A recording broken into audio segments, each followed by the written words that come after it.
এক সময়ের কথা, একটা পাহাড়ের ওপর 4টে সাদা বাঘের বাচ্চা থাকতো। এরা 4 জন এখন খুবই ছোট ছিল। আজ রিঙ্কু নিজের বাবা মোহনের সাথে পাহাড়ে ঘুরতে গিয়েছিল। তক্ষুনি সে এই 4টে সাদা বাঘকে দেখে। ওর মনে হয় যে এগুলো বিড়াল। বাবা, এই 4টে বিড়াল কি মিষ্টি। হ্যাঁ বাবা, দেখতে তো খুবই মিষ্টি, তবে এদেরকে সঙ্গে নিয়ে যেতে পারবো না, মা খুব বকবে কিন্তু। ঠিক আছে, তাহলে আমি কিছুক্ষণ এদের সাথে এখানেই খেলাধুলো করি। রিঙ্কু অনেকক্ষণ পর্যন্ত ওই পাহাড়ে সেই বাঘের সাথে খেলাধুলো করে।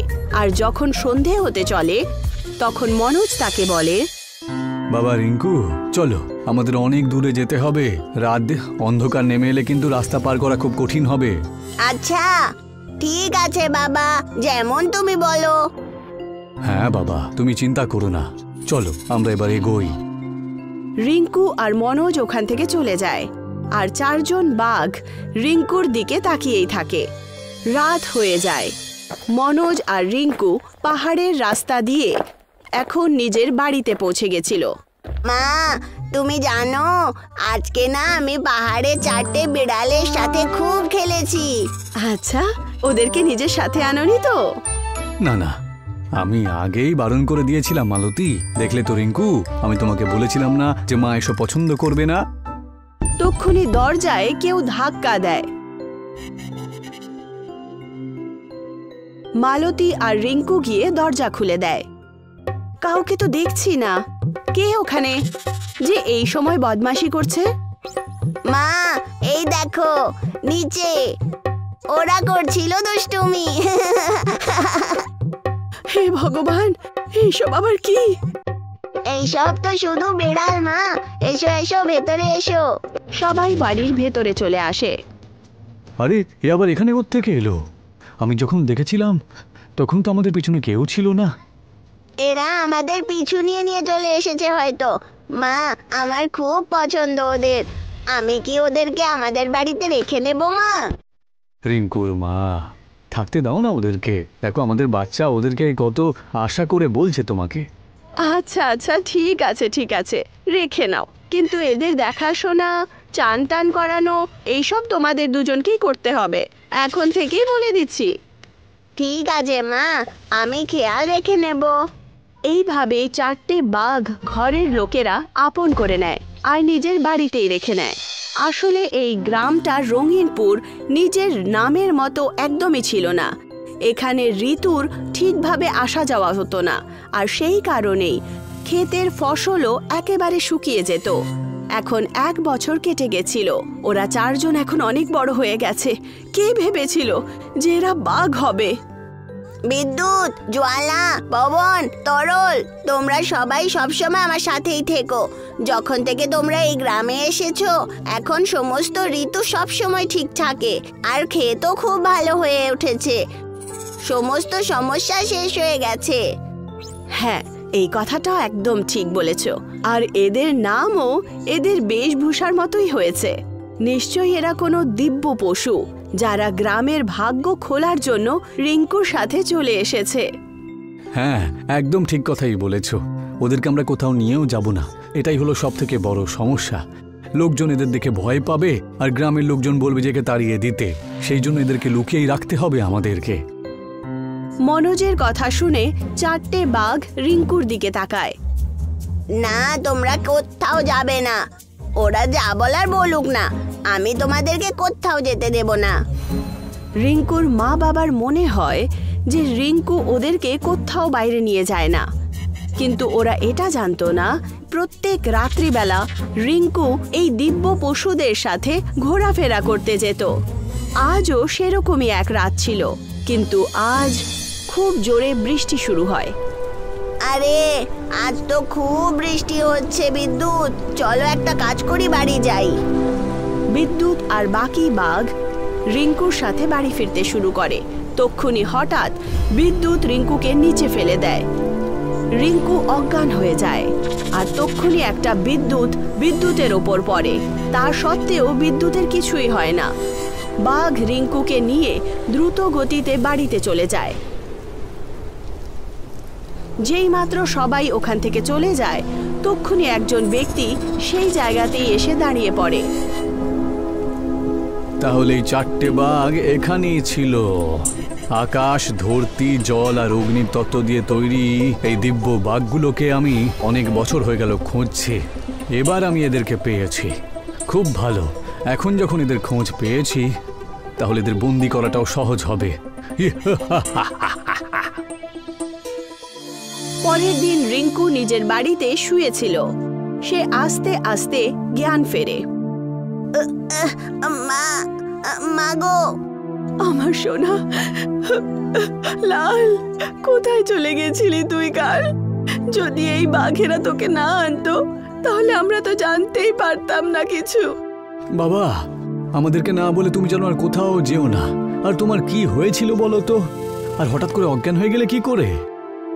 রিঙ্কু মনে করে দেখে যে সেই সময় কি হয়েছিল। তখন তার মনে পড়ে যে বিদ্যুৎ তাকে ধাক্কা মেরেছিল আর বাকি 3 জন বাঘ তার ওপরে চেপে গিয়েছিল। আমার মনে পড়ছে না বাবা। ব্যাস আমি বাইরে হাঁটতে গেছিলাম আর তক্ষুনি কিছু একটা হলো, কিন্তু এখন যখন আমার জ্ঞান ফিরলো তখন তো আমি এইখানে। তক্ষুনি ওখানে সেই ব্যক্তি কাল রাত যেখানে ছিল সে চলে আসে। মিথ্যে কথা বললে পাপ লাগে খোকা। তোমার মা বাবাকে তুমি কেন বলছো না যে কি হয়েছিল? আপনি আবার কে? আর বাড়িতে কি করে ঢুকে পড়লেন? আমি তো একজন ভবঘুরে। নাম জেনে কি আর করবেন আপনারা? আরে নাম নয় তো কাজটাই বলুন না। এখানে কেন এসেছেন আর কালকে আপনি এমন কি দেখেছেন? হ্যাঁ, ঠিক আছে, আগে নামটাই তাহলে জেনে নাও তো। আমার নাম হলো রঘুরাজ আর আমি বাঘগুলোর জন্যই এখানে এসেছি, বুঝলে? তখনই কালকে দেখলাম যে আপনাদের এই বাচ্চাটা বাঘগুলোর সাথে ঘুরতে বেরিয়েছে আর হঠাৎ করে এই বাঘগুলো আপনাদের বাচ্চাকে ওপর থেকে নিচে ফেলে দেয়। না মা, সে ফেলেনি আমাকে, আমি তো পড়ে গেছিলাম। এই বাঘগুলোর ব্যাপারে আপনি কি জানেন বলুন তো? শুধু এই বাঘগুলো ভালো লেগেছে বলে আপনি এখানে এসে মিথ্যে কথা বলছেন, তাই না? আরে আমি ঠিক কথাই বলছি। এরা কোনো সাধারণ বাঘ নয়, এরা হলো দৈব বাঘ। 4টে তত্ত্বের প্রতীক হলো এরা। এই বাঘগুলোর কারণেই আপনাদের গ্রামের পাথুরে জমি আর খারাপ আবহাওয়া একেবারে ঠিক হয়ে গেছে, বুঝেছো? তাহলে আপনি এদের ব্যাপারে খারাপ কথা বলছেন কেন? আমাদের গ্রামের জন্য তো এরা সত্যি আর বাচ্চার জন্য বরদান প্রমাণ হলো। তখন এরা ছোট ছিল, এখন এই বাঘগুলো বড় হয়ে গেছে।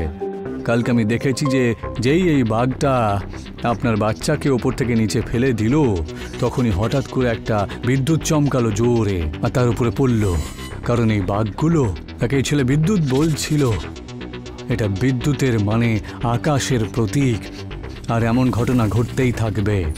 তাই আপনার বাচ্চা কি করে সুরক্ষিত থাকবে? এই গ্রাম কি করে সুরক্ষিত থাকবে?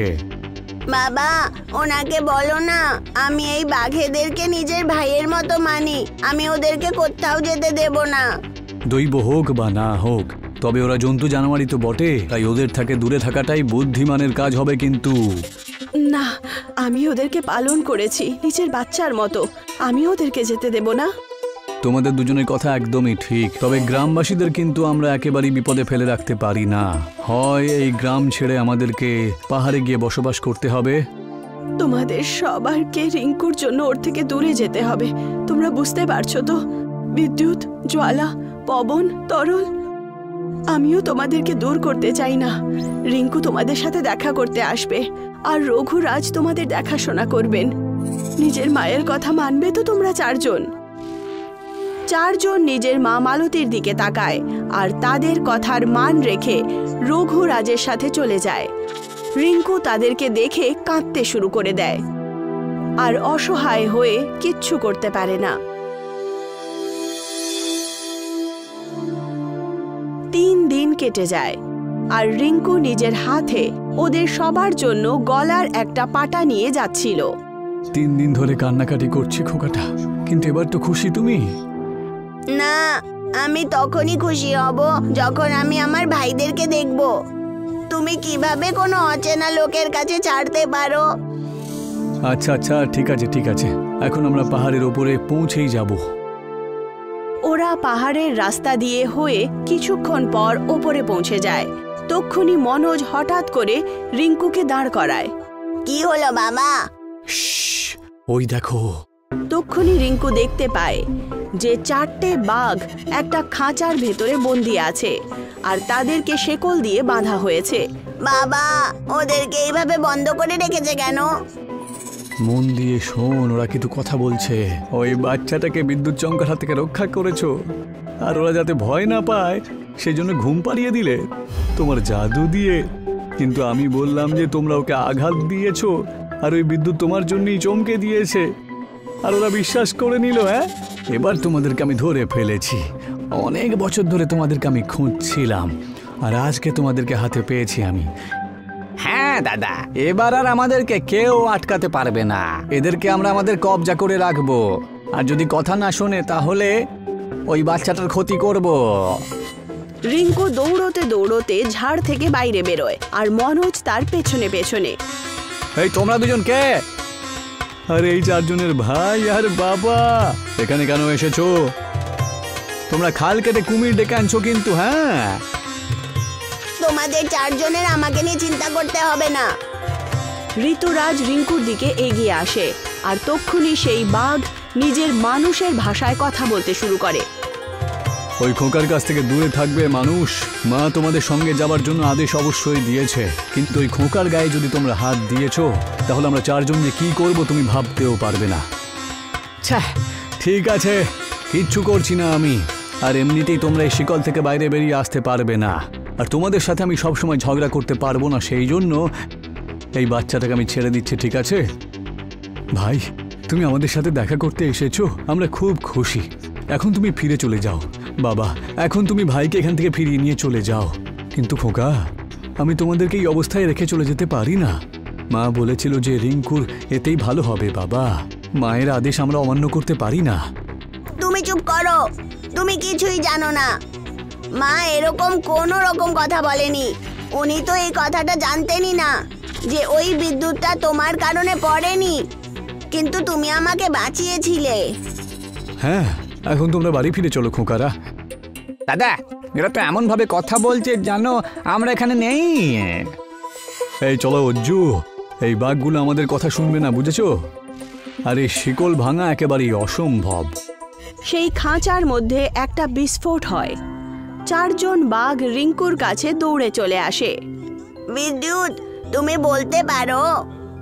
আমরা 4 জনের মধ্যে সব থেকে বড় হলাম আমি, আর কদিন হলো আমি কথা বলা শিখেছি, বুঝতে পেরেছো তো?